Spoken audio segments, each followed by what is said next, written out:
అకాల వర్షాలతో నష్టపోయిన రైతులకు ప్రభుత్వం వెంటనే నష్టపరిహారాన్ని అందించాలని డిమాండ్ చేస్తూ జగిత్యాల జిల్లా ధర్మపురి తహసీల్దార్ కార్యాలయం ఎదుట బీజేపీ నాయకులు నిరసన తెలిపారు.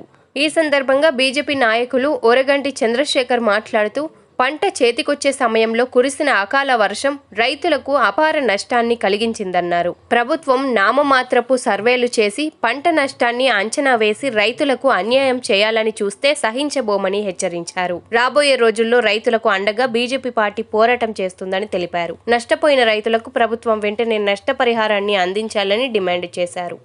మొన్న కురిసినటువంటి వడగాండ్ల వానలు ఏవైతే ఉన్నాయో ఆ వానలకు ఈ ధర్మపురి మండలంలో ఉన్నటువంటి అనేక గ్రామాల్లో వందల ఎకరాలలో రైతులు నష్టపోయారనే విషయాన్ని ప్రభుత్వం దృష్టికి తీసుకుపోతా ఉన్నా.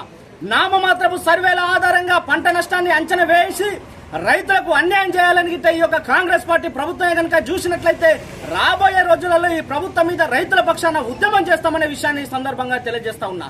ధర్మపురి ఎంఆర్ఓ ఆఫీసు నుంచి ఈ ప్రభుత్వానికి వినతిని పంపిస్తా ఉన్నా. పంట నష్టపోయిన రైతులకు వడ్ల గింజంతా కూడా నష్టం చేయకుండా ప్రతి వడ్ల గింజకు కూడా నష్టపరిహారాన్ని అందించాలని ప్రభుత్వాన్ని డిమాండ్ చేస్తా ఉన్నాం.